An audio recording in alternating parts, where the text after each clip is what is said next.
नमस्कार, आदाब। मैं अनूप सोनी क्राइम पेट्रोल सतर्क के ब्लैक हेडलाइंस अध्याय के आज के एपिसोड में आप सबका स्वागत करता हूं। Corona virus. हाल फिलहाल में पूरी दुनिया भर में इस वायरस के कारण तकरीबन 3000 से भी ज्यादा लोगों की जान गई है। हमारे देश में भी लोग इस वायरस से बचने के लिए तरह तरह की सतर्कता बरत रहे हैं, लेकिन कोरोना से भी ज्यादा घातक एक वायरस है जिसके कारण हमारे देश में हर साल लाखों लोग अपनी जान गंवाते हैं। आज का एक केस उसी वायरस की चपेट में आई एक मासूम, एक निर्दोष जिंदगी का है।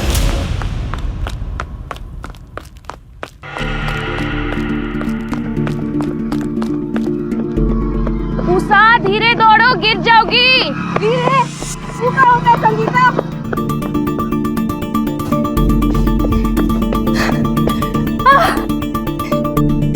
जीत गए। फिर जीत गए हम। ई लो तुम्हारा नाम। कहा संगीता, हारती तो तुम रोज हो, पर आज तो कोशिश भी नहीं की। क्या हुआ? तबीयत ठीक नहीं है क्या? किसी ने डांटा? बाबूजी ने कुछ बोला? अम्मा ने? बाबूजी ने बोला इस साल परीक्षा खत्म होती है हमारी शादी करा देंगे। कोनो लड़का भी देख लिया उन्होंने बिरादरी का। अरे तो बोलो अपने बाबूजी को कि तुमको शादी नहीं करनी है इतनी जल्दी। पहले पढ़ाई करोगी, फिर नौकरी करोगी, उसके बाद अगर कोई लड़का मिला तो देख लेंगे ना। रहने दे हमारी पूटी उषा। हमारे बाबा मिले थे थोड़े बाबा से उस दिन, बोल रहे थे तोरी शादी भी इस साल करा देंगे, वो भी जून से पहले पहले। कुछ भी बकवास कर रही है, ऐसा कुछ हो ही नहीं सकता। मत मान हमारी बात, जा पूछ ले अपने बाबूजी से। लड़का भी देख लिया उन्होंने। पर हमको शादी नहीं करनी है, हम तो चाहते हैं कि हम। हमारे चाहने न चाहने से कुछ नहीं होगा। तू चाहे कितना ही तेज क्यों ना दौड़ ले, समाज की दीवार नहीं लांघ सकती। हम इतनी आसानी से हार नहीं मानने वाले। तुम चलो, साइकिल हम चलाएंगे।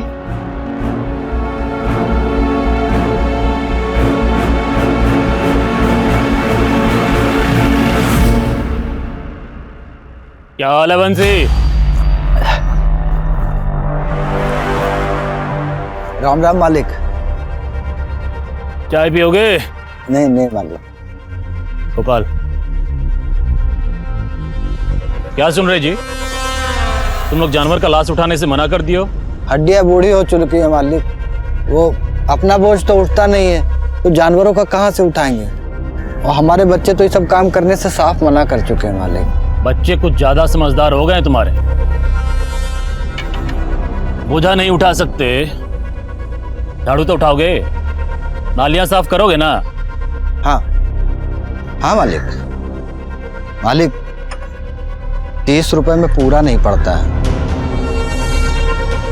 बगल वाले गांव में नाली साफ करने का 50 रुपए मिलता है। अच्छा, 50 रुपया चाहिए तुम लोग। अभी सर पे खड़ा मत रहो, जाओ पंच लोग से बात करके बताएंगे। मुंह में जुबान आ गया इन लोग को, कुछ करना पड़ेगा। क्या कहते नेताजी, 50 रुपया देंगे? बोले हैं कि देखेंगे, अब कि नहीं दिए ना तो काम छोड़ देंगे। 50 रुपया नहीं देंगे ना तो फिर हम सब मिलकर काम छोड़ देंगे। चलो मनोहर भैया, हम चलते हैं। रात में चौधरी के खेत की रखवाली करने जाना है। कहाँ बंसी भैया, दिन में खेत मजूरी, रात में रखवाली, थकते नहीं हो तुम? 3 बेटियां हैं भैया, दिन रात काम नहीं करेंगे तो कैसे पालेंगे पोसेंगे, कैसे शादी ब्याह करेंगे। चलो अच्छा हम चलते हैं। हाँ भैया हाँ।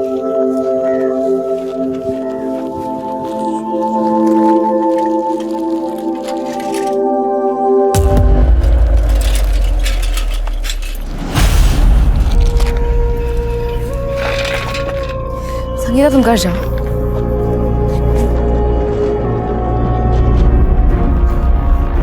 हम शादी नहीं करेंगे, हम बता देते आपको। हमको पहले पढ़ाई करनी है, फिर नौकरी करनी है। हमने पहले ही मना कर दिया था ना आपको शादी के लिए। लेकिन हम मना नहीं कर पाए, अच्छा रिश्ता सामने से आया था, कैसे मना करते।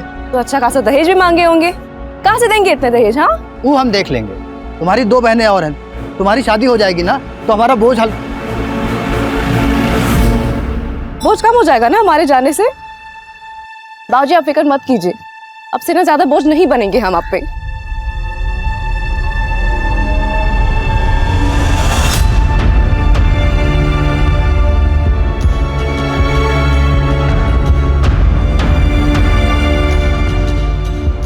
उषा दी हमरा चॉकलेट। और हमारा चॉकलेट लाए हैं, लो। अरे तुम लोग इतना बड़ी हो गई हो लेकिन फिर भी बचपना गया नहीं है।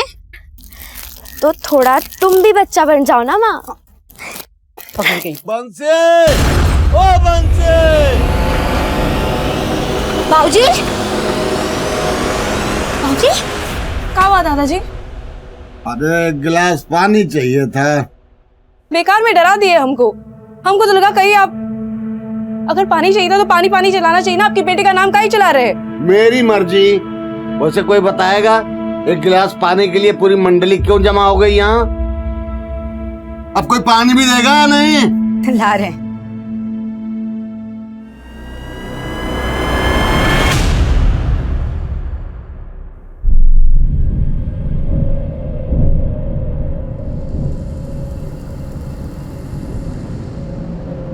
रुक काहे गई उषा? प्यास लगी है, पानी पी के आते हैं। ठीक है, तू जा पानी पी कर आ, हम चले रेस जीतने। तुम निकलो आगे, हम फिर भी तुमको ओवरटेक कर लेंगे, देख लेना। देखते हैं।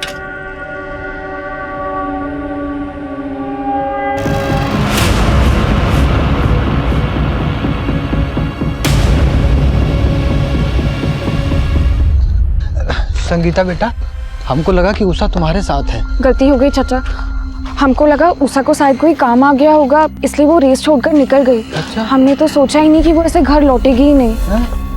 अरे का हुआ बंसी, इतनी रात को कहाँ जा रहे हो? कुछ खो गया का? ओ भैया, हमारी उषा बिटिया ना कहीं। वो हमारी उषा बिटिया की पायल खो गई है, तो वही हम लोग ढूंढ रहे थे। अब इतनी रात में तो मिलेगी नहीं, सुबेरे ही ढूंढना पड़ेगा ना। चलो मीरा, चलो। आप झूठ काहे के लिए बोले? तो क्या कहते हैं? हमारी लड़की गायब हो गई है, मिल नहीं रही है। अरे कितनी बदनामी होती, लोग काका बातें बनाते, समझ रही हो तुम? लेकिन चाचा, आप उषा को ढूंढेंगे कैसे? कार्यक्रम का शुरुआत तो हम करेंगे।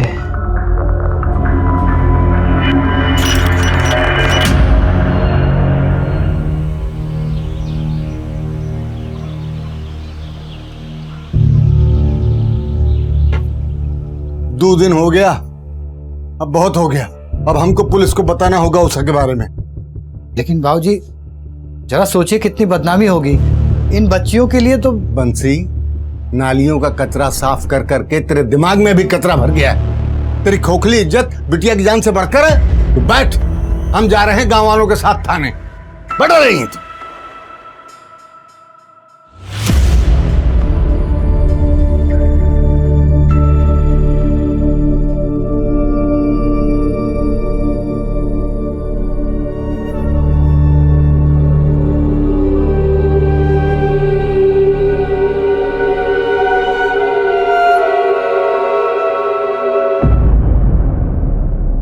अरे हम खोज निकालेंगे आपकी बेटी उषा को। हम यहाँ क्यों हैं? जनता की सेवा के लिए है ना। साहब, आप ही का आसरा है। अब लेकिन एक समस्या है। क्या साहब? पिछले महीने पड़ोस गांव से भगीरथ साहू जो हैं, वो आप ही की तरह रोते रोते आ गए हमारे पास कि अपनी बेटी लक्ष्मी को खोज निकालनी है, गुहार लगाते हुए। तो हम भी लग गए काम पे। पूरा गांव, शहर, जिला सब छान मारे, लेकिन लड़की नहीं मिली। और 4 दिन बाद लड़की अपने आप लौट आई, वो भी शादी करके दूसरे जात के लड़के के साथ। हमारी उषा ऐसी नहीं है साहब। अरे हम कब कहे कि उषा ऐसी है, लेकिन शिकायत दर्ज करने से पहले थोड़ा जांच पड़ताल कर लें। क्या है कि कॉलेज और मोहल्ले में किसी लड़के के साथ, अब उम्र भी तो फिसलने का है ना। फिर भी आपको अगर शिकायत कराना ही है तो हम तो यहाँ पे हैं ही, आ जाइएगा।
देखिए, शिकायत तो हम दर्ज कर लेंगे, लेकिन इतना बात याद रखिएगा कि जब हम आपकी भागी हुई बेटी को उसके पति समेत सौंपेंगे ना, तो समझ में नहीं आएगा कि बेटी के मिलने की खुशी मनाए कि इज्जत मिट्टी मिलने का शौक। सोच लीजिए, आपस में विचार विमर्श कर लीजिए। अगर फिर भी लगता है कि रिपोर्ट लिखाना ही है तो आ जाइएगा यहाँ पर, हम यहीं हैं जनता की सेवा के लिए।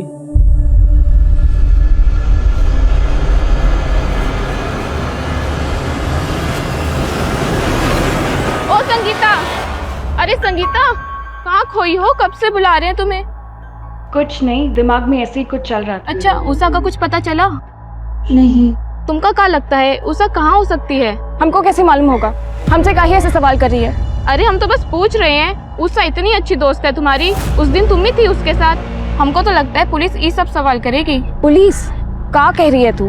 हाँ, हम उसके साथ थे, इसका ये मतलब तो नहीं कि हमें सब पता होगा। तू भी ना कुछ हो बात करती है, हमें तुमसे बात ही नहीं करनी है। हटो।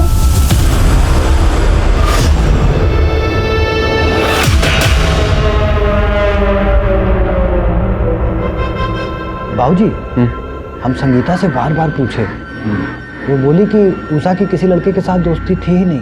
हमें तो लगता है पुलिस हमें डरा रही है ताकि हम शिकायत न दर्ज करवाएं। मेरी मानो, शिकायत दर्ज करवा देते हैं। ठीक है बाबूजी। हाँ साहब, हमने सोच लिया साहब, हमें शिकायत दर्ज करवानी है। ठीक है, जो जनता जनार्दन चाहे। वैसे आप लोग का गांव माखनपुरा है ना? जी साहब। तब तो गड़बड़ हो गया। क्या है ना कि माखनपुरा हमारे थाने के अंडर नहीं आता। तो हम क्या करें साहब? आप लोग एक काम कीजिए, दौलतपुरा पुलिस स्टेशन चले जाइए। वहां का जो एसएचओ है वो भी हमारे तरह ईमानदार है, आप लोग की पूरी मदद करेगा। ठीक है, चलिए। बाबूजी, हम मनोहर के साथ दौलतपुरा पुलिस स्टेशन जा रहे हैं, रपट लिखा के ही आएंगे। बंसी भैया, अभी नंदू खबर किए कि मंदिर के पास वाले पेड़ पे ना एक लड़की की लाश लटकी पड़ी है। चलो चलो।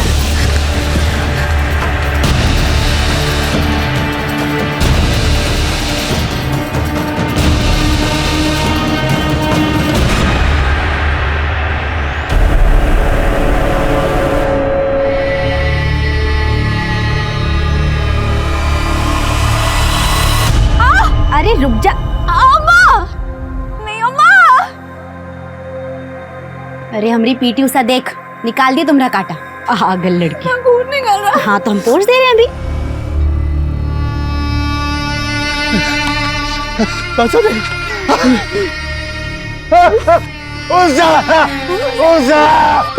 हमें पुलिस के आने तक ना पड़ेगा चाचा जी। हमें कह रहा है वो आ रहा हूँ। गणेश, यस, उतरवा ला उसको और सौंप दे परिवार वालों को अंतिम संस्कार के लिए। ये सब आप ही की वजह से हुआ है। चुप कर, गलती इनकी लड़की का है और तू हम पे इल्जाम लगा रहा है। ओ चाचा, चलो दस्तखत करो इस पे और ले जाओ लाश को अंतिम संस्कार के लिए। केस खत्म हुआ। इतनी जल्दी कहाँ इंस्पेक्टर? आप तो जनता के सेवक हैं, पहले लाश का पोस्टमार्टम तो करवाइए। तू कौन है? एडवोकेट अभय। अच्छा, तो तू है अभय। तो अभय बाबू, ये आत्महत्या का केस है और आत्महत्या केस में ना पोस्टमार्टम की जरूरत नहीं है। जरूरत है। अगर उषा ने फांसी लगाई है तो उसके पैरों पे पोस्टमार्टम तो होकर रहेगा। क्यों गाँव वालों? अच्छा ठीक है, करवाते हैं पोस्टमार्टम, लेकिन उसके लिए थोड़ा समय लगेगा। क्या है कि एम्बुलेंस बुलाना पड़ेगा ना, और आप लोग को तो पता ही है कि अस्पताल कितना दूर है यहाँ से। पता है, इसलिए हमने पहले अस्पताल में फोन कर दिया था। एम्बुलेंस भी अभी आ ही रही है।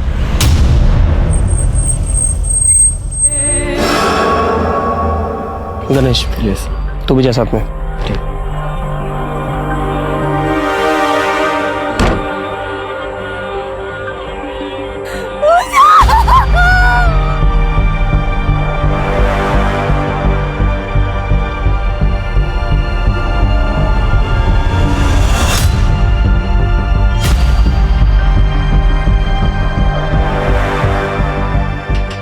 चाचा जी साइन कीजिए, बॉडी लेके जाइए। अरे एफआईआर रजिस्टर किए आप लोग अभी तक?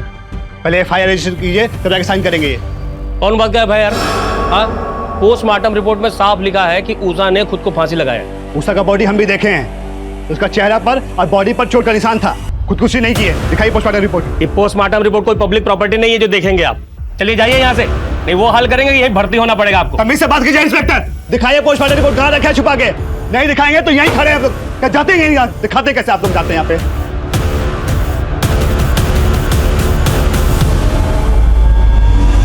लखन जी आप लोग जिद छोड़ दीजिए, बॉडी गल रही है। ठीक यही होगा कि आप लोग जल्द से जल्द उषा का अंतिम संस्कार कर दे। डॉक्टर साहब, हम लोगों में कुंवारी लड़की को जलाया नहीं जाता।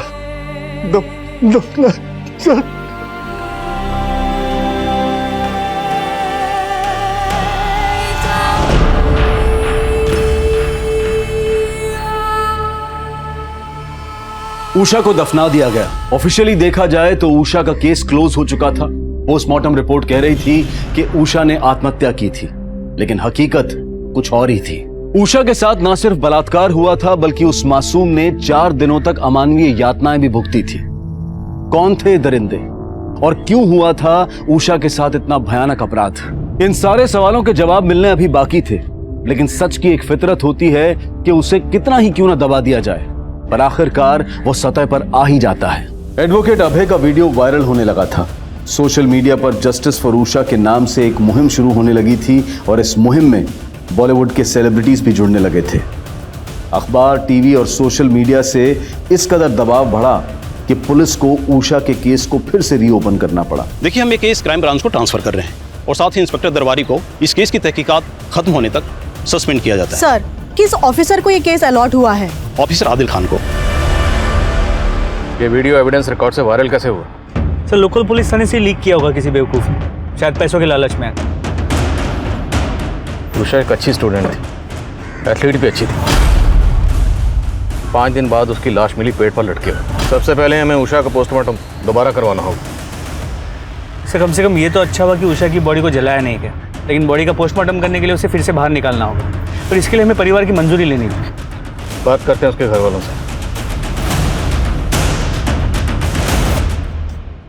काफी मेडल जीते थे उषा ने।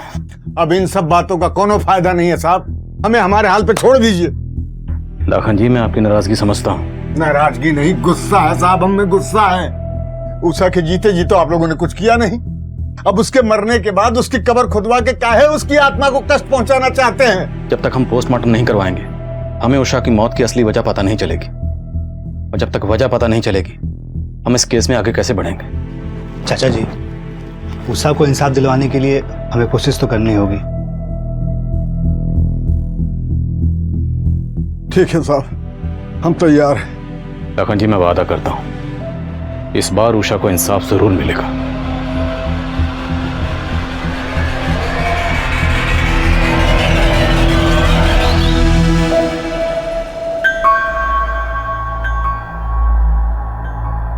जी कहिए।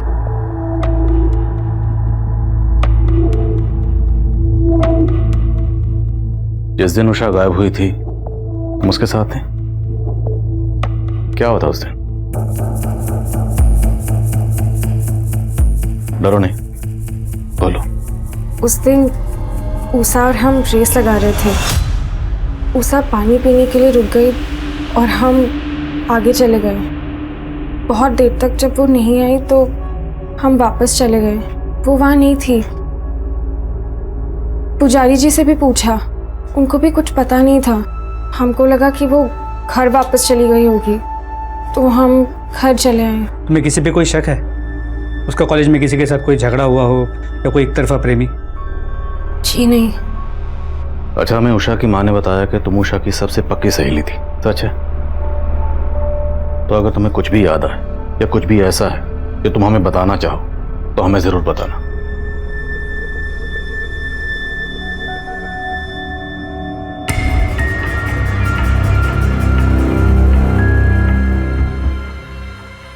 बाबा, हम अभी आते हैं।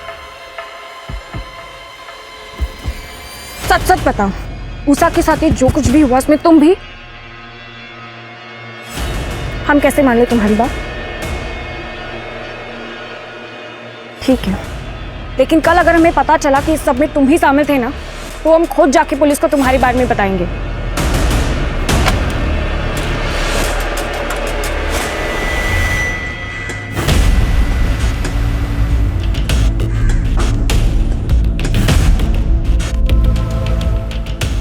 मौत गले की हड्डी टूटने से हुई थी। तो क्या उषा ने खुदकुशी की थी? जी नहीं, मुझे तो इस बात की हैरानी है कि पहले वाली पोस्टमार्टम रिपोर्ट में इस बात का जिक्र क्यों नहीं हुआ। लड़की का प्राइवेट पार्ट्स बुरी तरह से डैमेज्ड है। उन लोगों ने इसको बुरी तरह से नोचा है, यही उनकी हैवानियत नहीं रुकी। प्राइवेट पार्ट्स में कांच के टुकड़े मिले और उसकी छाती पर रॉड से वार किया गया। मतलब ये खुदकुशी नहीं थी। वो लड़की तो चलने की हालत में भी नहीं होगी। जरूर इस केस को आत्महत्या का रूप देने के लिए उन लोगों ने उसे फांसी पर लटका दिया।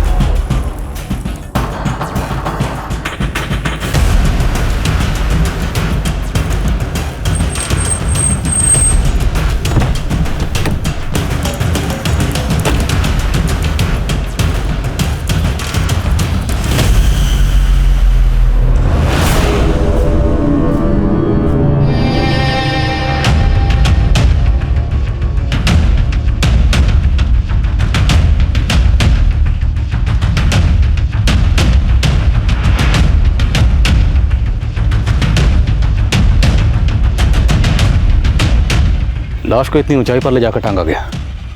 एक दो लोगों का काम नहीं है, पक्का 2 से ज्यादा लोग हैं और हो सकता है पूरी प्लानिंग पहले से की गई हो। सर इस केस को बुरी तरह लिपा पोता गया है। अनुज, अगर लिपा पोता गया है तो हम उसे साफ करेंगे और क्लू नहीं है तो क्लू ढूंढेंगे, लेकिन हमारे डिपार्टमेंट पे जो धब्बा लगा है उसे मिटाना है हमें। सर इस मंदिर का पुजारी उषा की बॉडी मिलने के बाद से गायब है। और ये तो मुझे अब बता रहे। आई एम सॉरी सर, लेकिन उस पुजारी के पीछे हमने खबरियों को लगा दिया है। ढूंढो उस पुजारी को, हो सकता है उसने उन लोगों को देखा हो। ये पुजारी मुझे जल्द से जल्द हिरासत में चाहिए। जी सर।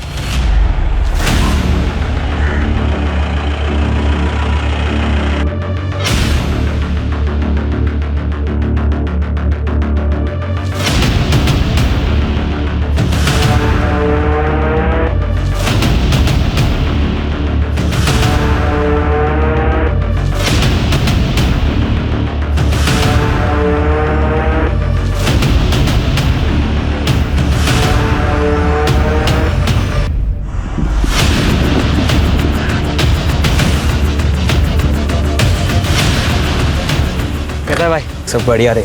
टाटा।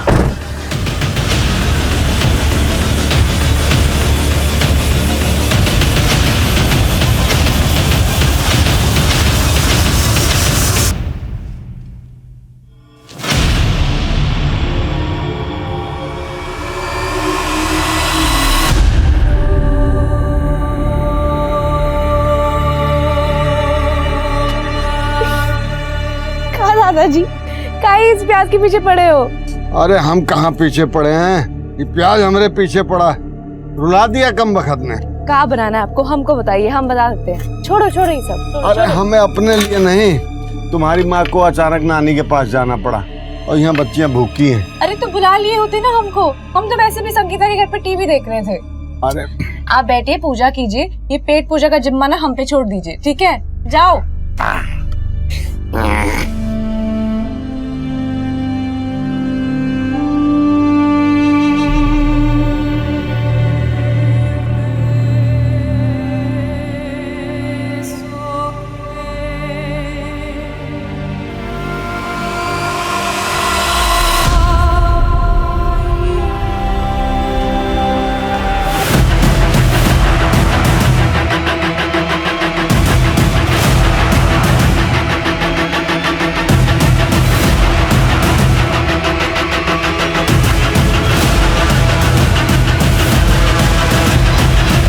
साहब हम कुछ नहीं किए हैं साहब, हम पे विश्वास कीजिए साहब, हम सच बोल रहे हैं साहब। भगवान के मंदिर में रहते हो पंडित जी, शैतानों का साथ देना उचित नहीं।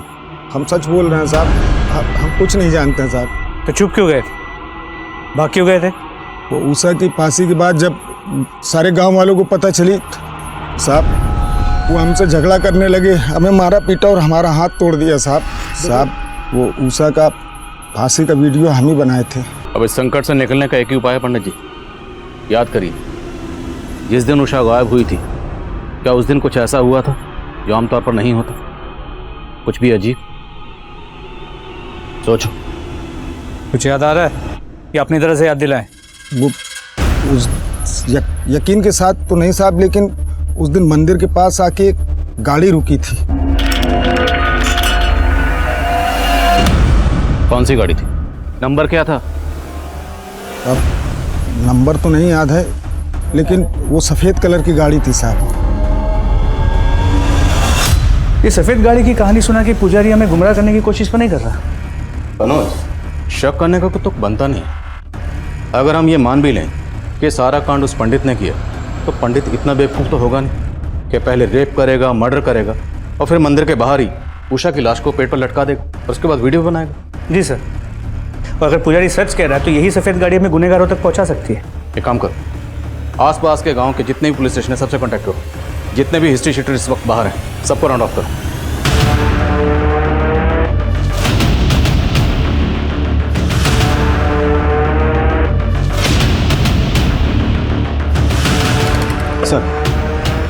सर संगीता के पीछे जो खबरी लगाए थे उन्होंने इन्फॉर्मेशन दी है। संगीता फोन पे किसी को धमकी दे रही थी और उषा के मर्डर के बारे में बात कर रही थी। संगीता से दोबारा मिलना पड़ेगा। उषा ने शायद किसी अपने से ही धोखा खाया।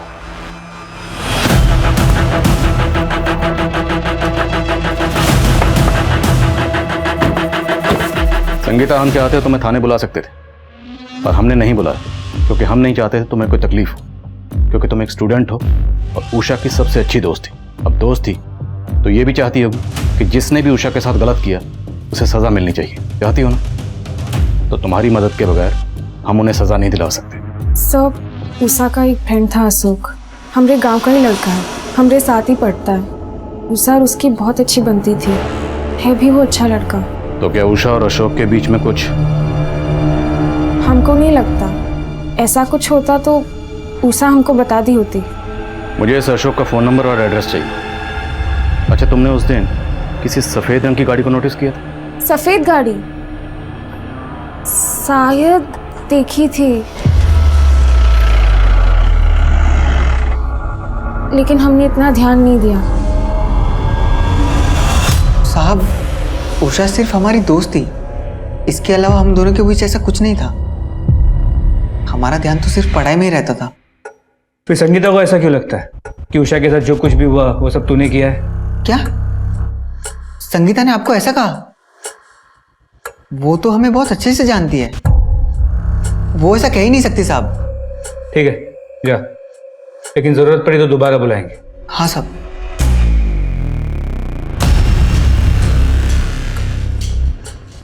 देखने से सीधा लगता है, लेकिन फिर भी नजर रखना।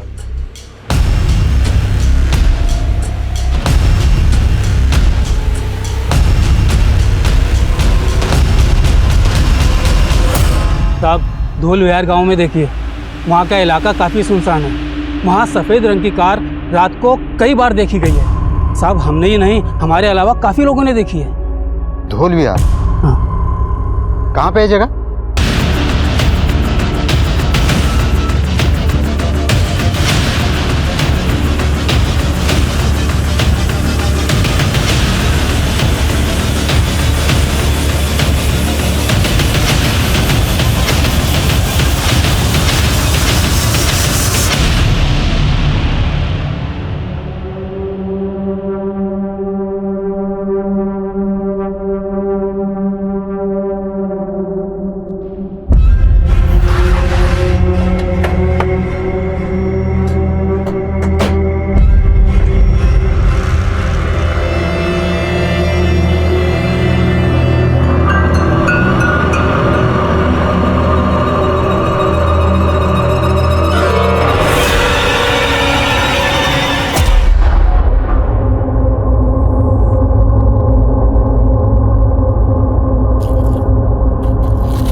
तो उषा दीदी का ही कपड़ा है।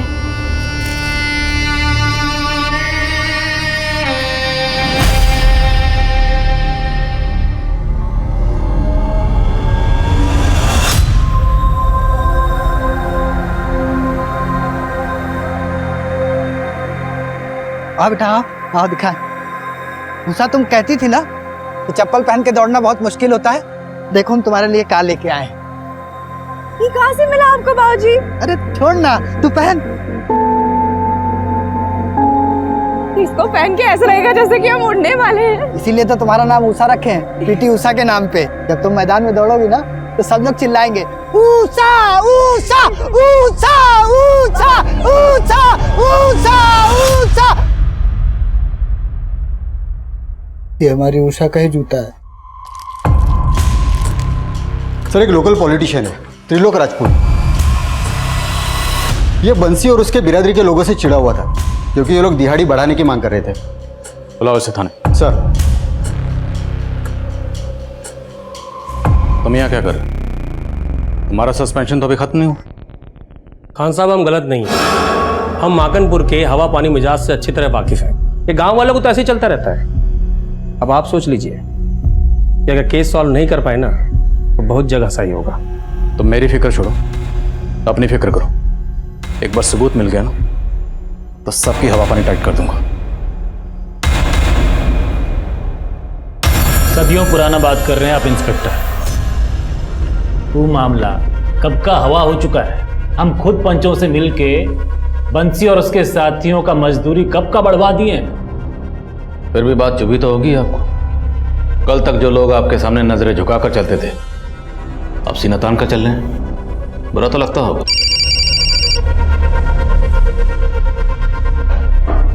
जैन सर। खान, तुमने जिसे उठाया है वो रूलिंग पार्टी का मेंबर है। आई नो तुमने कुछ सोच समझ कर ये कदम उठाया होगा, लेकिन मुझे ऑलरेडी 2 फोन्स आ चुके हैं ऊपर से। देखो, अगर तुम्हारे पास कोई ठोस सबूत है तो छोड़ो मत उसे, वरना फिलहाल के लिए उसे जाने दो और उस पर नजर बनाए रखो। सही वक्त पर उसे धर लेना। ठीक है सर, अब से जो भी गिरफ्तारी होगी सबूतों के साथ ही होगी। जय हिंद। जय। चलिए नेताजी।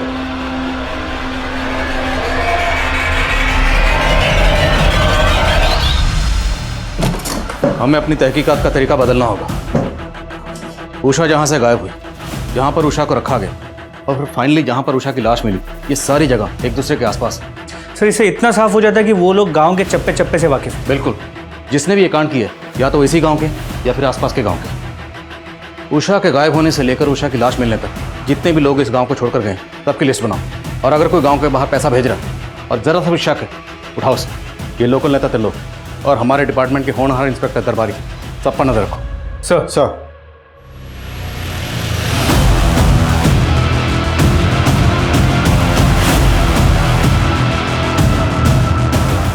सर, ये उन 15 लोगों की लिस्ट है जो लोग गांव से बाहर गए। इन सब के बारे में पता किया, 13 लोगों से बात भी हुई, क्रॉस वेरीफाई भी की। सब अपनी बताई हुई जगह पर ही थे। सर, लेकिन इनमें से 2 नंबर क्रॉस चेक नहीं हो पाए। ये दोनों कॉलेज स्टूडेंट हैं, सुजीत सिन्हा और दर्पण सिन्हा। हमने इनके कॉलेज में इंक्वायरी की तो पता चला कि 15 दिन से वो कॉलेज नहीं आ रहे। इन दोनों के कॉल डिटेल्स निकलो। जी सर, इन दोनों के कॉल डिटेल्स में कॉमन नंबर है, किसी कमल चौहान का है। जिस दिन उषा गायब हुई थी, सुजीत, दर्पण और कमल तीनों के मोबाइल की लोकेशन मंदिर के पास की है। सर, उसके बाद लगातार 5 दिनों तक इन तीनों की लोकेशन उसी जगह की थी जहाँ पे उषा को रखा गया था और टॉर्चर किया गया था। ये लोग जहाँ भी हैं ढूंढ निकालो इन्हें। उषा के कातिल यही। सर, तीनों के फ़ोन स्विच ऑफ है, इसलिए करंट लोकेशन का पता नहीं चल पा रहा। लेकिन 3 दिन पहले सुजीत का फ़ोन कुछ टाइम के लिए स्विच ऑन हुआ था और उसकी लोकेशन थी पुणे का विट्ठल नगर। पुणे? क्यों खान साहब, पुणे जा रहे हैं? आ गए तुम, मालूम था। दर्शन देने जरूर आओगे। समझाने आए हैं सर। आप तो एक केस के लिए आए हैं, खत्म होते ही चले जाएंगे। रहना हम ही को यहाँ पर है। काहे संतुलन बिगाड़ रहे हैं सर? कैसा चल रहा है, चलने दीजिए। तुम्हें कुछ कार मैकेनिक का या कोई और काम आता है, सीख लो, काम आएगा, क्योंकि तुम्हारी नौकरी अब जाने वाली।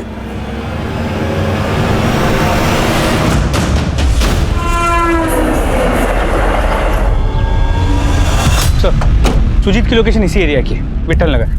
आसपास के लोगों ने बताया कि उन्होंने सुजीत और उसके दोस्तों को यहाँ देखा तो है, मगर वो कहाँ रहते हैं, किस घर में रहते हैं, किसी को नहीं पता। सर, काफ़ी बड़ा एरिया है, करीब 50 बिल्डिंग्स हैं और हर बिल्डिंग में 60 से 70 फ्लैट्स।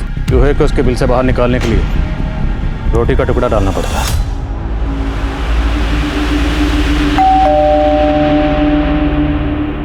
हाय मैम, हम आर्थर पिज़्ज़ा से। हमने आपके एरिया में एक नया आउटलेट खोला है और हम यहाँ सर्वे के लिए हैं। कुछ सवालों का जवाब दीजिए और ये पिज़्ज़ा आपका फ्री, साथ में कोल्ड ड्रिंक का वाउचर भी। तो मैम, आपके घर में कितने लोग रहते हैं? मैं रहती हूँ, मेरे हस्बैंड है और मेरी डॉटर। और कोई गेस्ट वगैरह हैं? नहीं, कोई गेस्ट तो नहीं। Thank you ma'am. ये आपका पिज़्ज़ा और ये आपका कोल्ड ड्रिंक का वाउचर। Thanks ma'am.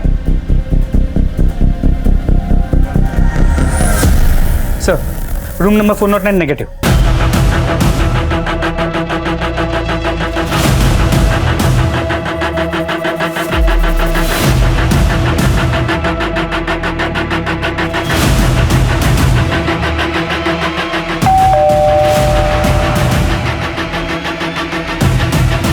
कहिए। तो पिज़्ज़ा डिलीवर हो गया। मैं पिज़्ज़ा मंगाया नहीं था, किसने भेजा है? तेरे ससुराल वालों ने।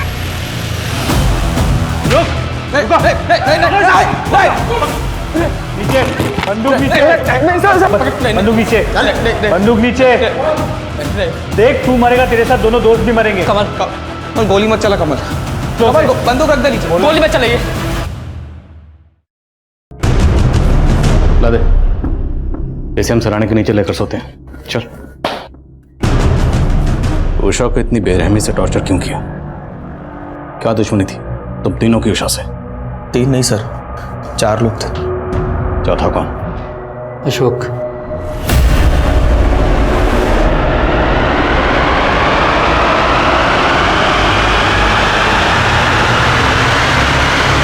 उठाओ अशोक। सर।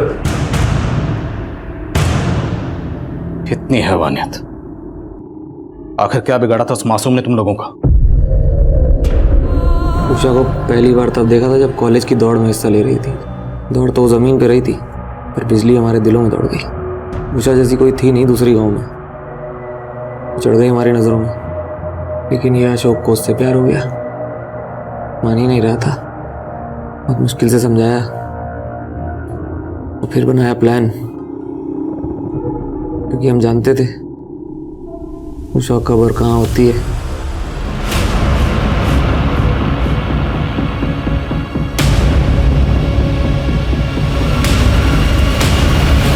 यस सर, मजा किया उसके साथ। मजा करना तो अलग बात है, लेकिन वो थी तो दूसरे जात की। उसको उसकी औकात भी दिखानी थी। पढ़े हैं लिखे हैं, हवा में दौड़े। उनकी औकात सिर्फ गटर में जाने की बनी है, इसलिए मार दिया उसे।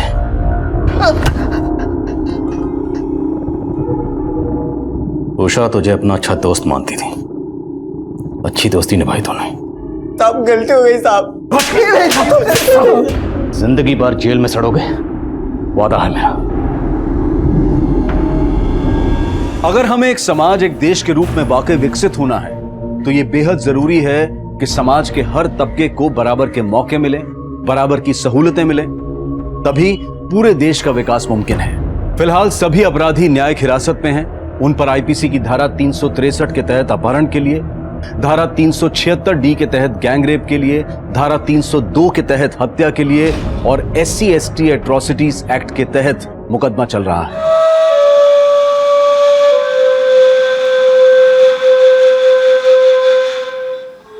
अरे अमरीन जी, आप तो बिना बताए कि इतना बड़ा पार्सल लेके आ गए।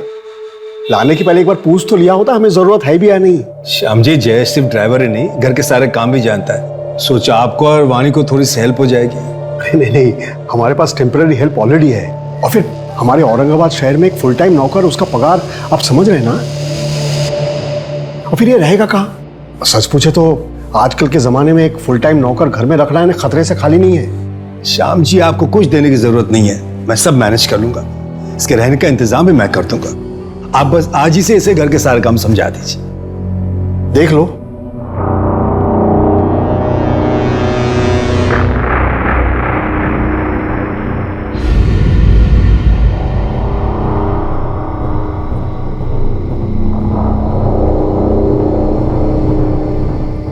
दो बज गए, अभी तक बहू घर नहीं आई।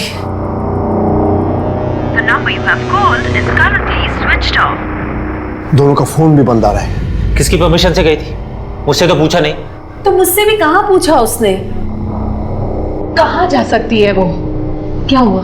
नहीं लग रहा फोन। फिर से ट्राई कीजिए ना। हाँ कर रहा हूँ ना।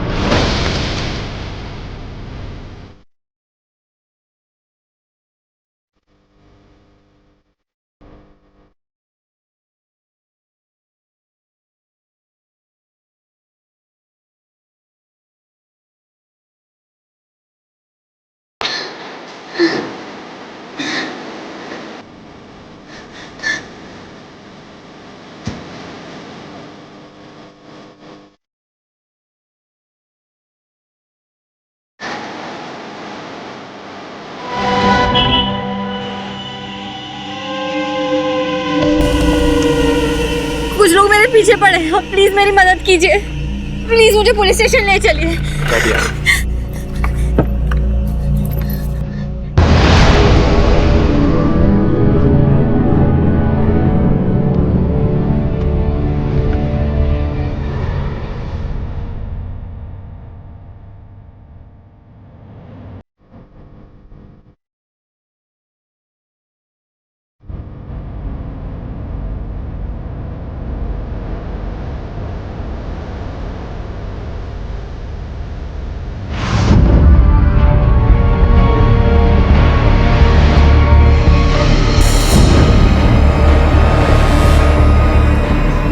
ये क्या कर रहे हो तुम?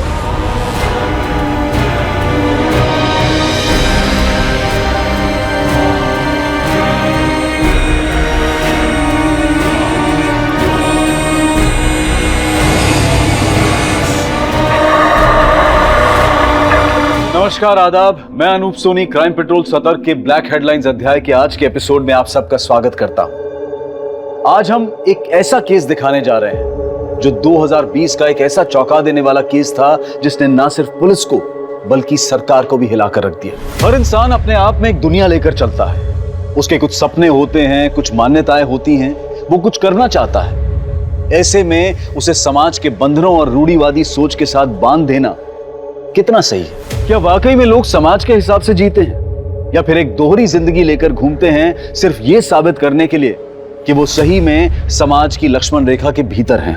अमरेंद्र जी, आपको पता है कि वानी कहाँ है? रात भर से घर नहीं आई है वो।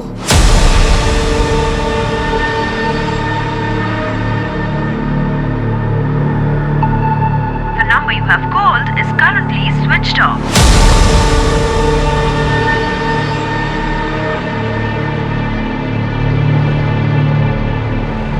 आपके द्वारा डायल किया हुआ नंबर अभी बंद है।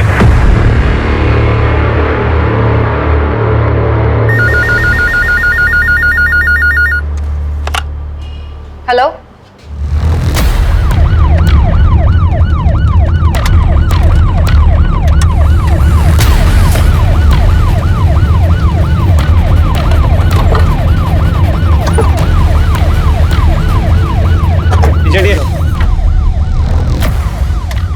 सोनाली सर जिंदा है। एम्बुलेंस बुलाओ जल्दी। सर,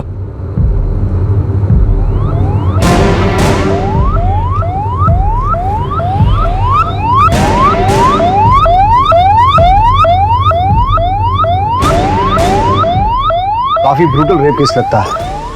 और ये लड़की है कौन? फोन किसने किया था? सर मैंने किया था। मैं यहाँ हल्का होने के लिए आया था। मैं देखा तो मैंने आपने फोन किया सर। लड़की को पक्का यहाँ किसी गाड़ी से डंप किया गया है।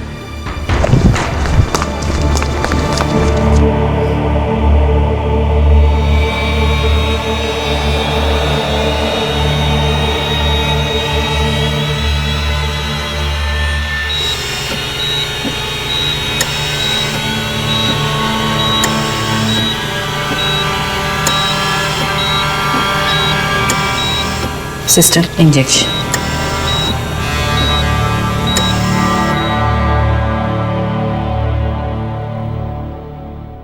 सर, एक मिनट।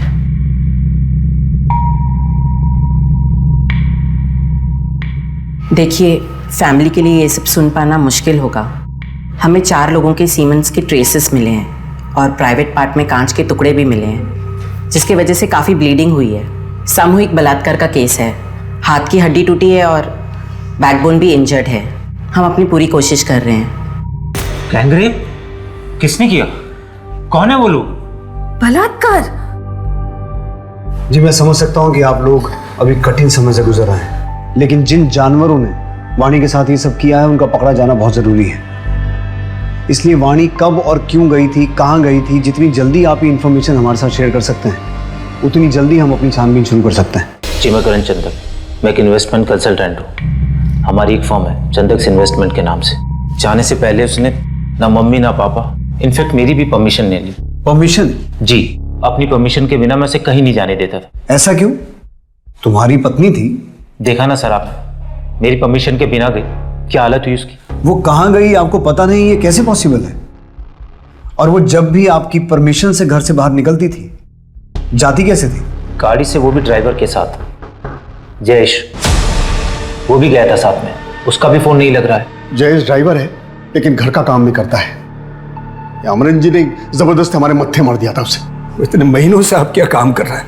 अब तक आपको कोई तकलीफ हुई? अरे अब तक नहीं हुई, लेकिन आज तो हुई है ना। जयेश और कार दोनों वापस नहीं आई है। अब बहू हॉस्पिटल में एडमिट है, तो क्या समझे हम? इन लोगों ने मेरी बेटी को कैदी बना रखा था सर। कहीं भी आना जाना हो तो इन लोगों की परमिशन लेनी पड़ती थी। कई बार तो अपना मन मार के घर में बैठी रहती थी, किसी के पास फुर्सत नहीं थी उसे बाहर ले जाने की। इसलिए मैंने अपनी गाड़ी और अपने ड्राइवर जयेश को इनके यहाँ छोड़ा हुआ था। 7 महीने से जयेश इनके यहाँ काम करता था सर, उसकी तनख्वाह भी मैं देता था। आपको किसी पे कोई शक, झगड़ा या कोई दुश्मनी? नहीं सर, हम लोग तो बहुत सीधे साधे लोग हैं। हमारा तो नियम है, ना किसी से दोस्ती ना किसी से बैर। मुझे जयेश का नंबर और एड्रेस चाहिए। कोई झगड़ा वगड़ा हुआ था घर में जो वाणी नाराज होकर चली गई? नहीं तो कुछ तो हुआ होगा ना जो वाणी घर से चली गई। याद कीजिए कुछ ऐसा जो हर रोज से अलग हो।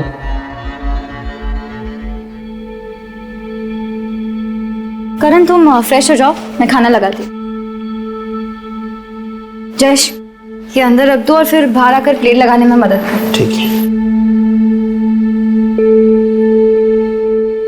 वानी, रोटियां ठंडी हो गई हैं, गरम बना कर लाओ। नया साल शुरू हो गया, बुकिंग आने से पहले मैंने अपना जो होम स्टे वाला घर है उसका प्राइस बढ़ा दिया। मैं सोच रही थी कि टीवी पर दिखाते रहते हैं कि लोग रेट कंपेयर करके बुकिंग्स करते हैं, और हमारे होम स्टे का रेट पहले से ही बढ़ा हुआ है। अब और बढ़ाना शायद सही नहीं होगा। कितनी बार बोला, मेरे बीच में मत बोला करो। घर का काम तो तुमसे ठीक से होता नहीं, बिजनेस में नाक अड़ाने के लिए आ गए। करण क्या है वानी, खाना भी ठीक से खाने नहीं दिया तुमने उसे। मैं करता हूँ। सर ऐसा कुछ भी नहीं हुआ जो रोजमर्रा से अलग हो। आपकी शादी को कितने साल हो गए? 1 साल से ज्यादा। अभी कुछ टाइम पहले हमें अपनी फर्स्ट एनिवर्सरी सेलिब्रेट की थी। सर ऐसे वक्त में भी दोनों परिवार में बिल्कुल तालमेल नहीं है। और सर आज के ज़माने में वानी को बाहर जाने के लिए परमिशन की ज़रूरत पड़ती थी। लेकिन उस दिन ऐसा क्या हुआ जो वाणी ने परमिशन लेना जरूरी नहीं समझा? और इस मायके के भरोसे वाले ड्राइवर जयेश का कितना भरोसा किया जा सकता है? अभिषेक, जयेश की डिटेल्स निकालो और चंदक फैमिली के घर का सीसीटीवी चेक करो।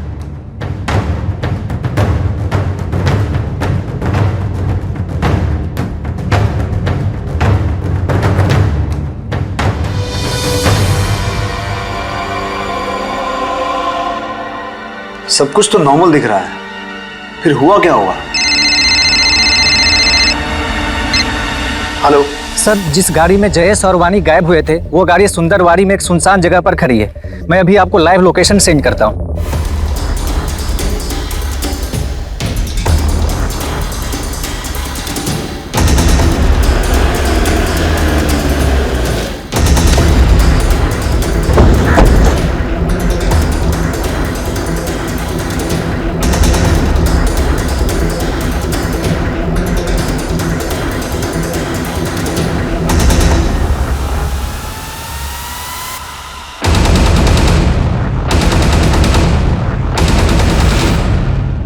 सर गाड़ी पे कोई फोर्स्ड एंट्री के निशान नहीं है। अभिषेक, ये क्राइम सीन नहीं है।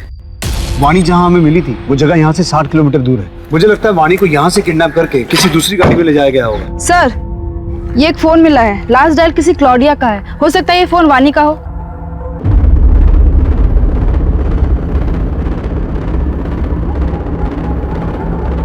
The number you have called is currently switched off. Switch off. Sir ये 2 फोन मिले हैं पर दोनों ही ऑन नहीं हो रहे हैं और इनकी स्क्रीन भी टूटी हुई है। 3 फोन? मतलब कोई तीसरा भी हो सकता है। सोनाली, इन फोन्स को डेटा रिकवरी के लिए भेजो। Yes sir. और ये क्लॉडिया कौन है? क्लॉडिया से बात की थी? क्लॉडिया तो वो फॉरेनर लड़की है जो 4 दिन के लिए हमारे होम स्टे में रहने आई थी। अतिथि देवो भवा, ये परंपरा है हमारे यहाँ की, इसलिए I love India. Jayesh, madam का सामान लेकर ऊपर जाओ।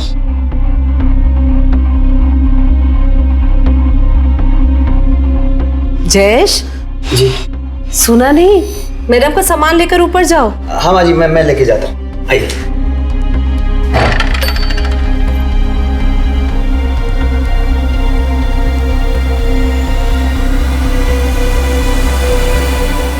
सच ए ब्यूटीफुल हाउस। 4 दिन बाद बोली कि 2 दिन और रुकूंगी, लेकिन फिर अचानक से चली गई। आपको कोई अंदाजा है कि वाणी क्लॉडिया से मिलने गई क्यों होगी? वही तो मैं भी सोच रही हूँ कि वाणी क्लॉडिया से क्यों मिलने गई। हमें क्लॉडिया की पूरी डिटेल्स चाहिए, उसका पूरा नाम, पासपोर्ट की कॉपी और बैंक की डिटेल्स जहाँ से उसने आपके होम स्टे में पेमेंट की थी। जी सर। वाणी ने क्लॉडिया को कॉल क्यों किया होगा, और फिर ऐसा क्या हुआ जो वाणी के साथ ब्रूटल गैंग रेप हुआ और अब जयेश और क्लॉडिया दोनों गायब हैं? मुझे लगता है वाणी के ससुराल वाले हमसे कुछ छुपा रहे हैं। इन सब की डिटेल निकालो, खास करके उसके पति करण की, और इस क्लॉडिया के बारे में और इंफॉर्मेशन निकालो। और इसके अलावा अमरेंद्र ने जो जयेश का एड्रेस दिया है उस एड्रेस पे जाके पता करो एक बार। सर। सर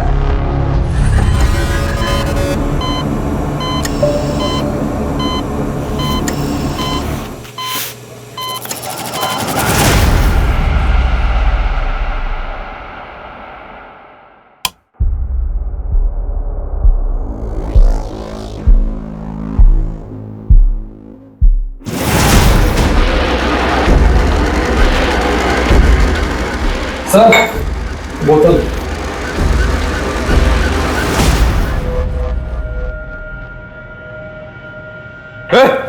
नवीन, उठ उठ। अरे कहाँ गए वो सब?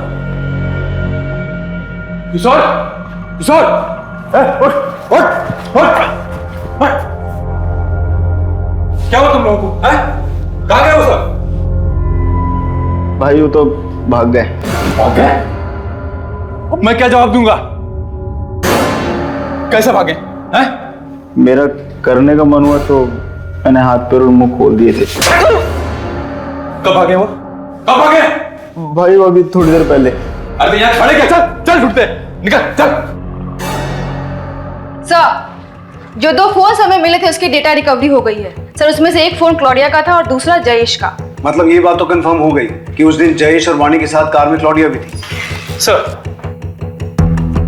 क्लॉडिया के सभी डिटेल्स को चेक किया। पिछले 1 साल में वो 3 बार टूरिस्ट वीजा पे इंडिया आ चुकी है। और जयेश के घर में हमें कई मैगजीन्स मिले जिसमें मॉडल्स फॉरेनर्स थे। तो ऐसे लगता है कि जयेश फॉरेनर्स से काफी ऑब्सेस्ड है। तो हो सकता है उसने उस दिन वाणी का रेप किया, लेकिन मेडिकल रिपोर्ट्स के हिसाब से वाणी का रेप 4 लोगों ने किया था, तो बाकी के 3 लोगों को हमें जल्द से जल्द ढूंढना होगा। और इस क्लॉडिया के बारे में मुझे एसपी साहब को इन्फॉर्म करना पड़ेगा, क्योंकि किसी फॉरेन नेशनल का गायब होना पॉलिटिकली सेंसिटिव मामला है।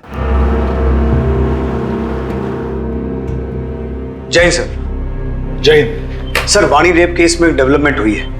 एक क्लॉडिया नाम की फॉरेन नेशनल भी वाणी और जयेश के साथ थी। जहां से हमें वाणी की कार मिली थी उसके आसपास कोई सीसीटीवी नहीं है, और अभी तक जयेश और क्लॉडिया को किसी भी चेक पोस्ट या टोल नाके को क्रॉस करते हुए नहीं देखा गया है। इसका मतलब वो लोग अभी भी शहर के अंदर ही है। कोई रैंसम कॉल? No sir. एक काम करो, मीडिया को बोलो कि इस केस को रिपोर्ट करें और सिर्फ जयेश और क्लॉडिया की पिक्चर्स ही शेयर करना। इस केस में हमें मीडिया और पब्लिक के सपोर्ट की जरूरत पड़ेगी ताकि हम किडनैपर्स को लोकेट कर सकें। हमें कोई और जगह ढूंढनी होगी इससे पहले कि पुलिस हम तक पहुंचे। मेरे पास एक जगह है। देख, जगह ऐसी होनी चाहिए जहां सीधे जंगल के रास्ते में पहुंच जाए। रोड पे जाना खतरे से खाली नहीं। पुलिस चौकन्नी हो चुकी है। पर तुझे कैसे पता? मेरी उससे बात हुई थी। पहले इसका मुंह तो ढक। भारत भ्रमण पे आई हुई एक विदेशी महिला की किडनैपिंग का मामला सामने आया है। साथ ही एक ड्राइवर लापता है जिसका नाम जयेश है और उसकी उम्र 28 साल है। विदेशी महिला का नाम क्लॉडिया पेट्रोवा है और उनकी उम्र 30 साल बताई जा रही है। अभी तक पुलिस को कोई पुख्ता जानकारी नहीं है कि क्लॉडिया कहाँ है। आप में से किसी को भी इसके बारे में कोई भी इंफॉर्मेशन मिलती है तो अपने नजदीकी पुलिस स्टेशन पर जरूर रिपोर्ट करें। हमारी बातचीत क्लॉडिया की बहन सारा से भी हुई है जो उनको ढूंढने इंडिया आई हुई है। I just want them to find my sister. She has always loved India. How could this happen to her here? Sir एक दुकान से फोन आया है। उनके पास क्लॉडिया के बारे में एक इंपॉर्टेंट इन्फॉर्मेशन है जो उनकी दुकान के सीसीटीवी कैमरा में कैप्चर हुआ है।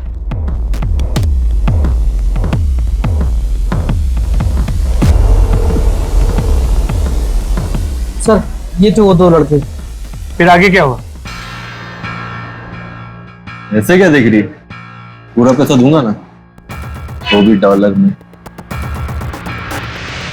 ओ मैडम, कैसे लगा रही हो तुम? दिखाओ कैसे लगाया। हाथ कैसे लगाया? सोनाली, इन दोनों की फोटो को जूम करो और कॉपीज निकाल के आसपास के सभी पुलिस स्टेशन में सर्कुलेट करो। अक्सर ऐसा देखा गया है कि जो विदेशी हमारे देश में घूमने आते हैं वो कुछ लोगों के लिए सॉफ्ट टारगेट बन जाते हैं, चाहे उनके साथ बदतमीजी हो या फिर पैसों की धोखाधड़ी। ऐसे में ये सवाल गलत नहीं होगा कि हमारा देश कितना सुरक्षित है। अतिथि देवो भव, ये सिर्फ कुछ शब्द हैं या हम वाकई अपने अतिथि को देवता के समान मानते हैं?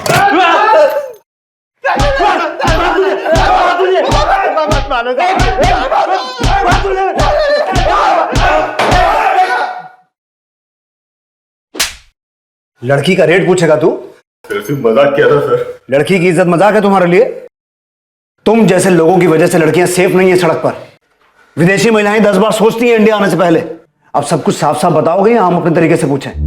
आई शपथ सर, सिर्फ धमकी दिया था सर। तो हम मानते हैं, हमने उन्हें सबक सिखाने का प्लान बनाया था। आगे जाके मंदिर वाली रोड पर उनका वेट भी कर रहे थे।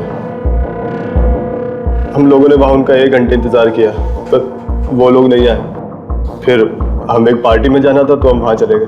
सर अगर आपको विश्वास नहीं आता तो आप हमारा फोन चेक कर सकते हो सर, उसमें फोटोज हैं सर उस दिन की। अभिषेक, इनका डीएनए सैंपल लो और वाणी की बॉडी से जो सीमेंट सैंपल मिले थे उससे मैच करवा के देखो। अगर ये लड़के सच बोल रहे हैं और सुपरमार्केट और मंदिर के बीच वाले एरिया में ये कांड हुआ है तो हो सकता है कि जयेश और उसके साथियों ने क्लॉडिया को अभी भी उसी एरिया में छुपा के रखा हो। अभिषेक, अपनी एक टीम भेजो उस एरिया की तलाशी लेने के लिए और अपने खबरियों को एक्टिवेट करो। लेकिन वाणी ने क्लॉडिया को कॉल क्यों किया होगा और उससे मिलने क्यों गई? और अगर मिलने गई तो उसका ये अंजाम कि वो हमें इतनी दर्दनाक हालत में मिली? यही तो हमें पता लगाना है।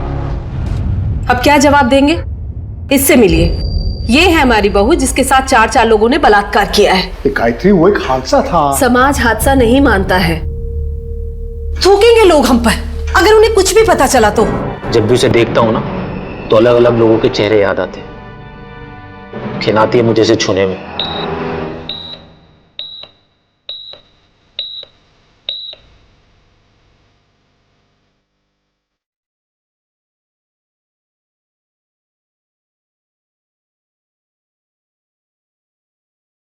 Thank you so much. मैं फोन करता हूं आपको। ओके बेटा, तेरे लिए एक बहुत अच्छी खबर है। ये देख, औरंगाबाद का परिवार है, बिजनेस है। तो मैं सोच रहा था कि तेरी मां के जाने के बाद मैं अकेले तेरी शादी की जिम्मेदारी कैसे उठाऊंगा, लेकिन देख, भगवान ने मुझसे चप्पलें नहीं घिसवाई, सामने से रिश्ता आया है। लेकिन मेरी पढ़ाई? पढ़ाई तो होती रहेगी, तो शादी की बात भी कर सकती है। तो जरूरी बात अभी यह है कि लड़का तुझे पसंद है या नहीं।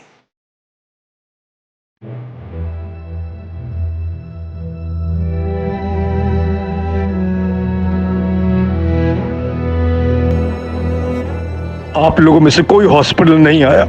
पुलिस ने उस दुकान जहां 2 लड़कों ने क्लॉडिया और वानी को छेड़ा था और जंगल के पास सुंदरवाड़ी इलाके का 40 किलोमीटर से ज्यादा का रास्ता सर्च किया और पुलिस को एक बहुत बड़ी इंफॉर्मेशन हाथ लगी।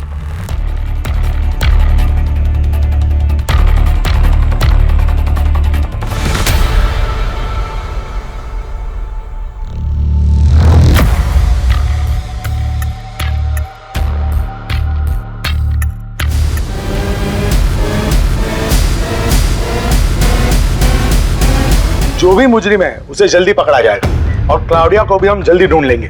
हमारी सबसे अच्छी टीम इस केस पर दिन रात लगी हुई है। और सर, आपको इस केस को सुलझाने में इतना टाइम क्यों लग रहा है? No comments please. Sir, please. I won't leave this station till they find my sister.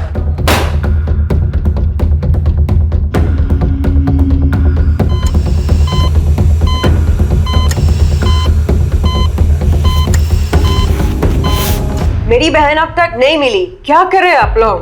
देखिए, हमारी सबसे अच्छी टीम इस केस पर लगी हुई है। जैसे ही आपकी बहन का कुछ पता चलेगा हम आपको बता देंगे, लेकिन तब तक मैं आपसे रिक्वेस्ट करता हूं कि आप प्लीज शांत रहिए और अपने होटल पे जाइए। जय सर। क्या खबर है देशमुख? मुझे मिनिस्ट्री को जवाब देना है। सर, हमारे प्राइमरी सस्पेक्ट जयेश की गोली मार के हत्या कर दी गई। एविडेंस के हिसाब से वाणी का रेप वहीं हुआ है। शायद क्लॉडिया को भी वहीं रखा गया होगा, लेकिन सर अभी तक यह क्लियर नहीं हुआ है कि जयेश उस गैंग का मेंबर था या फिर वो खुद एक विक्टिम था।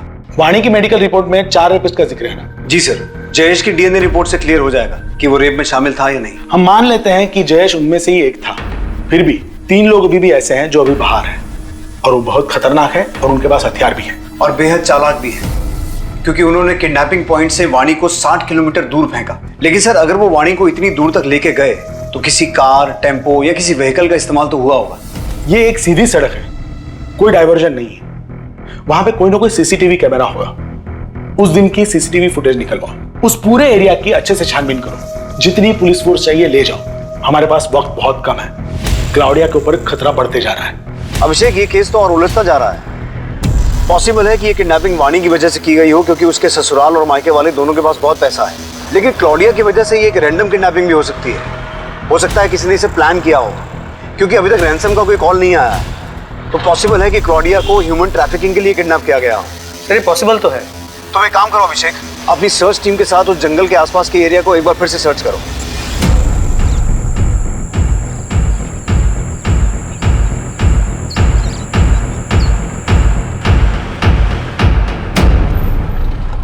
सर, आपका शक बिल्कुल सही था। करण चंदक की कॉल डिटेल्स काफी इंटरेस्टिंग है सर। क्लॉडिया के किडनैपिंग के ठीक एक दिन पहले करण और क्लॉडिया के बीच में फोन पे बातचीत हुई थी। करण ने क्लॉडिया को कॉल किया था? नहीं सर, क्लॉडिया ने करण को कॉल किया था। अब एक सेकंड वेस्ट किए बगैर बता कि तू क्या छुपा रहा है। सर, वानी मेरी परमिशन लेके घर से निकली थी। क्लोडिया हमारे होम स्टे वाले घर पर रुकी हुई थी। मैंने उसकी फ्रेंडशिप का गलत मतलब निकाला। मुझे लगा कि वो इनविटेशन दे रही। Thank you so much everyone, it was a wonderful dinner.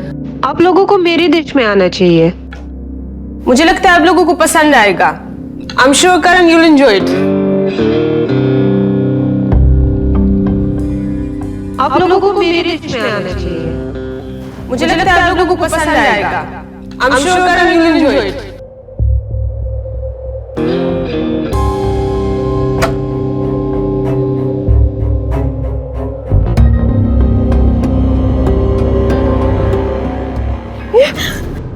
Claudia, निकलो यहाँ से। लिसन टू मी, सुनो। अरे उस रात वो घर से निकल गई और फिर उसने मुझे कॉल कर केस करने की धमकी दी। मैं तुम्हारे ऊपर केस करूंगी और ऐसे रिव्यूज दूंगी कि तुम्हारे होम स्टे को कभी कोई दोबारा बुक नहीं करेगा।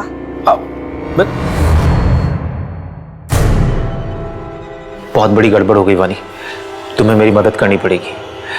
क्लोडिया से तुम्हारी अच्छी बनती है, वो तुम्हारी बात मान लेगी। प्लीज मेरी मदद कर दो। इसीलिए मैंने वानी को क्लोडिया को मनाने के लिए भेजा था। तो तूने अपनी पत्नी वाणी को क्लॉडिया से मिलने के लिए भेजा और ये खेल रचा ताकि तू क्लॉडिया को गायब कर दे और वो तेरे खिलाफ कंप्लेंट नहीं कर सके। लेकिन तेरी खुद की पत्नी वाणी, उसे गायब क्यों किया? अब सब कुछ सच सच बता, क्या हुआ था उस दिन और क्लॉडिया कहाँ है? सर, मैंने बस कॉल वाली बात छुपाई थी, इसके अलावा मुझे कुछ नहीं पता। सोनाली, इसके हलक में हाथ डाल के इससे सच निकलवाओ।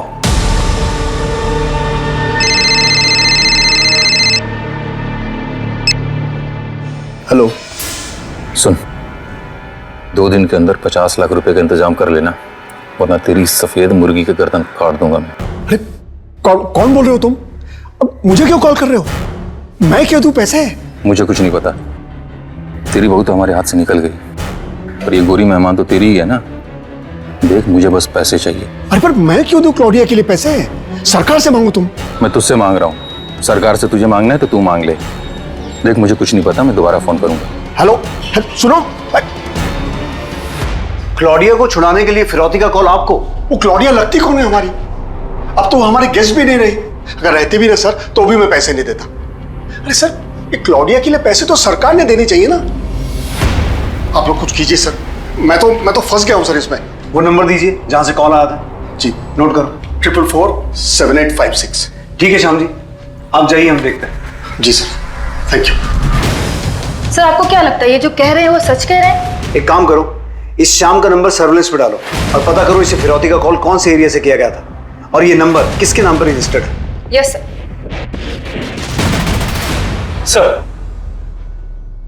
सर, जंगल के बाहर एक होटल है जिसके बाहर एक सीसीटीवी कैमरा है। उसकी फुटेज चेक करने में पता चला कि जिस दिन हमें वाणी मिली थी उस दिन उस एरिया से उस वक्त 2 कार्स निकली थी। सर, पहली गाड़ी एक टैक्सी है जो अभी औरंगाबाद से बाहर है और सर ये गाड़ी किसी अजीत नायक के नाम पे रजिस्टर्ड है। मेरी इस अजीत नायक से बात हुई, उसने कहा कि उस दिन वो अपने दोस्त के साथ किसी शादी में गया हुआ था। इस अजीत नायक और उसके दोस्त को उसकी गाड़ी के साथ यहाँ बुला लिया है। अब होपफुली अजीत नायक और उसकी कार से कोई लीड मिले जिससे केस आगे बढ़े। उस जंगल वाले एरिया से कुछ पता चला? नहीं सर, ना जंगल से, ना रोड से, ना टोल नाके से, कहीं से कोई लीड नहीं मिली।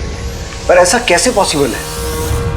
इसका मतलब है ये लोग मूव नहीं कर रहे हैं, कहीं छुप के बैठे हैं। एक काम करो अभिषेक, अब तुम जंगल के आसपास के रेजिडेंशियल एरिया में अपने खबरियों को एक्टिव करो, हो सकता है वहां से कोई क्लू मिल जाए। सर वो गाड़ी का मालिक अजीत नायक और उसका दोस्त सनी शर्मा दोनों बाहर आए हैं।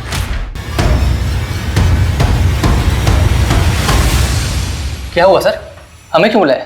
इस लड़की को देखा कहीं सड़क किनारे, या किसी को इसके साथ कुछ गलत करते हुए? नहीं सर। ये खरोंच कैसे आई? सर वो घर में पालतू बिल्ली है ना। शर्ट निकाल। शर्ट क्यों सर? बताऊंगा क्यों। शर्ट निकाल।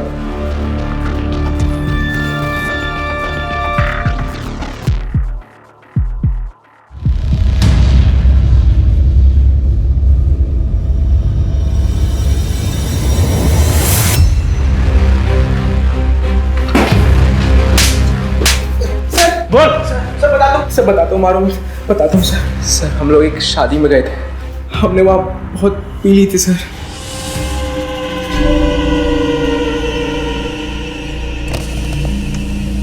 उस लड़की को देखकर हमारी नीयत खराब हो गई थी सर। हमने उसे गाड़ी में बिठाया और फिर हमने उस लड़की ने तुमसे मदद मांगी थी। अगर हैवानियत की जगह इंसानियत दिखाई होती ना, तो आज हॉस्पिटल में वो अपनी जिंदगी के लिए लड़ नहीं रही होती। अपने बाकी दो साथियों के नाम बोलो। दो साथी? नहीं सर, सिर्फ हम दोनों थे, सच कह रहा हूं सर। कौन थे? कौन थे दो? बोल, बाकी दोनों के नाम बता। सर वाणी के 4 रेपिस्ट में से हमने 2 को पकड़ा है, लेकिन उन्हें क्लॉडिया के बारे में कुछ नहीं पता। सर एक चीज इंटरेस्टिंग है कि उन्होंने वाणी को जिस जगह से अपनी गाड़ी में लिफ्ट दी थी, वो जगह उस जगह के काफी नजदीक है जहां से हमें जयेश की डेड बॉडी मिली थी। हमने अपने खबरियों को एक्टिवेट कर दिया है और शाम की कॉल्स को मॉनिटर कर रहे हैं। सुन, कल दोपहर 12 बजे बैग में पूरे 50 लाख रुपए भर के सीमेंट फैक्ट्री के बाहर जो डस्टबिन है वहां डाल देना। हाँ ठीक है, मैं पैसे लेके पहुंच जाऊंगा। हाँ।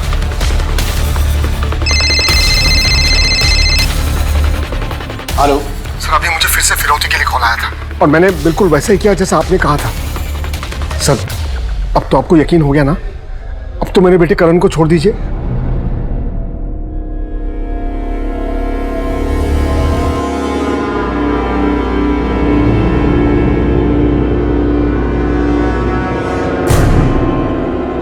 वाणी बेटा, क्या हो रहा है तुम्हें? वाणी बेटा क्या हो रहा है? क्या बेटा? करण।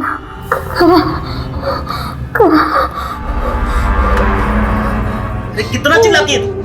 मिर्ची तो तू खाती नहीं है, फिर खाती क्या है? बे, अगर मैं 2 घंटे के अंदर नहीं आता हूं तो इसको मार के फेंक देना जंगल में।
अरे सब आराम से। अब सच सच बता, क्लॉडिया कहाँ है? टाइम वेस्ट मत कर। मैं भी तो वही कह रहा हूँ, टाइम वेस्ट मत करो। अगर मैं वहां नहीं पहुंचा ना तो वो गोरी ऊपर पहुंच जाएगी, सही बता रहा हूँ।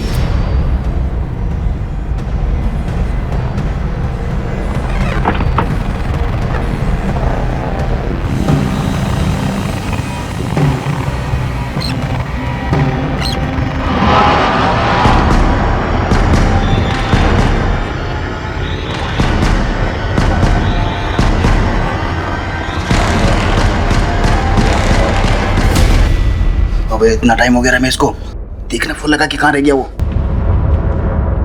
The number you have called is currently switched off. Phone नहीं लग रहा उसका। तो शादी को उड़ा देते हैं।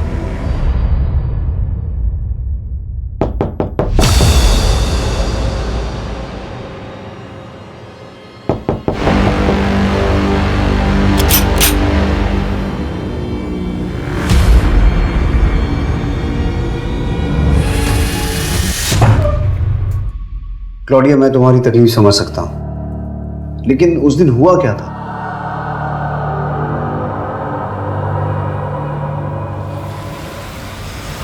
हाय वानी। हाय क्लोडिया, कम इन। मंदिर पहुंचने तक रास्ते में बात कर सकते हैं। ओके, बट मुझे पानी लेना है, तो किसी शॉप में रोक लेना। देखो, करण ने जो किया वो गलत था, पर तुम्हारे लिए मैं फिर भी ये सब भूल सकती हूँ।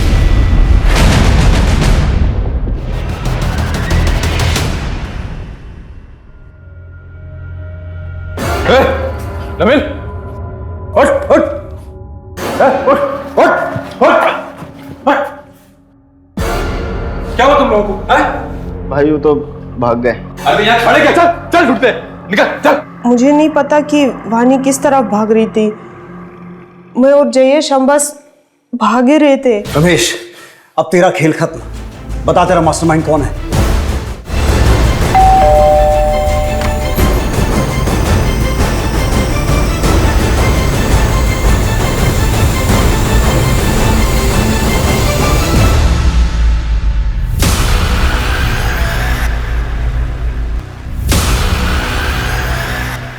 क्या हुआ? अरे कहाँ ले जा रहे मुझे? किया क्या है मैंने? सर मैंने कुछ नहीं किया, मेरे बेटे ने भी कुछ नहीं किया। आंखों के सामने रहते ही खूब अच्छे से धूल झोंकी। पिछले साल बहुत बड़ा इन्वेस्टमेंट किया था ना, जिसमें तुम्हारा सारा बिजनेस डूब गया। इसीलिए तुमने ये प्लान रचा। वाणी और क्लॉडिया दोनों को किडनैप करने का प्लान था। लेकिन तुम्हें ये कैसे पता चला कि दोनों कब और कहां एक साथ मिलेंगे? सर वो मैंने वाणी और करण को बात करते हुए सुन लिया था। बहुत बड़ी गड़बड़ हो गई वानी, तुम्हें मेरी मदद करनी पड़ेगी। क्लोडिया से तुम्हारी अच्छी बनती है, वो तुम्हारी बात जरूर मान लेगी। प्लीज मेरी मदद कर दो। सर मैं बहुत दिनों से मौके की तलाश में था। रमेश को हायर करके तैयार भी कर लिया था, और जब उस दिन मैंने करण और वाणी को बात करते हुए सुना तो मुझे लगा यही सही वक्त होगा।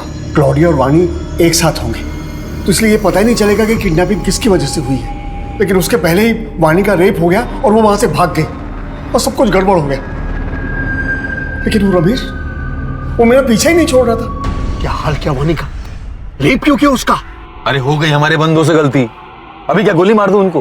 देख, तुझे तो पता है मेरे पास पैसे नहीं है। वो क्लॉडिया के लिए अमरेंद्र पैसे क्यों देगा?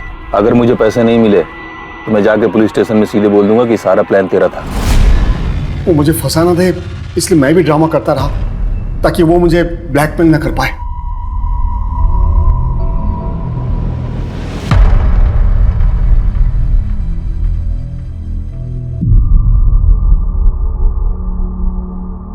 अजीत, सनी, किशोर, नवीन, ये चारों अब सलाखों के पीछे हैं। 4 नहीं सर, 5। मेरी जिंदगी में 4 रेपिस्ट नहीं 5 रेपिस्ट हैं। बाहर क्या, मेरा रेप तो मेरे घर में ही हो रहा था। क्यों कोई आदमी किसी औरत को छूने से पहले उसका मन जानने की, उसकी हाँ कहने की परवाह नहीं करता? पति की हर इच्छा के आगे पत्नी अपने घुटने टेक देती है। और क्या पति की कोई रिस्पॉन्सिबिलिटी नहीं है उसकी इच्छाओं की तरफ? जानता हूं वाणी, कई औरतें ऐसे घुट घुट के जीती हैं, लेकिन ये जिंदगी घुट के जीने के लिए नहीं है, क्योंकि चुप रहने से ऐसे आदमियों की हिम्मत बढ़ती है। Protection of women from domestic violence act ऐसी ही औरतों की मदद के लिए बनाया गया है। लेकिन तुम्हें मदद के लिए हाथ बढ़ाना पड़ेगा, कंप्लेंट करनी होगी। मैं चाहता हूं कि तुम करण के खिलाफ कंप्लेंट करो ताकि हम तुम्हारी मदद कर सकें।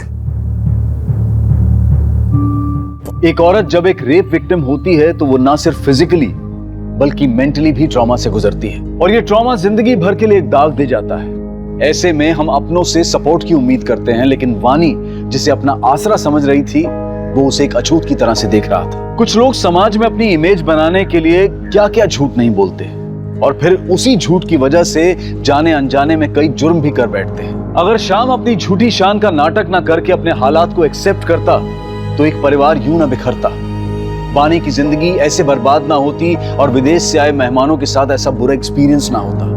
याद रखें, किसी की जान और रिश्ते उस झूठी शान से ज्यादा कीमती है। अब मैं अनूप सोनी आपसे विदा लेता हूं, फिर मुलाकात होगी क्राइम पेट्रोल सतर्क के ब्लैक हेडलाइंस अध्याय में एक और नए केस के साथ। सतर्क रहें, सुरक्षित रहें। जय हिंद। क्राइम पेट्रोल के और भी दिलचस्प कहानी देखने के लिए हमारे चैनल को सब्सक्राइब करें और बेल आइकॉन दबाना न भूलें।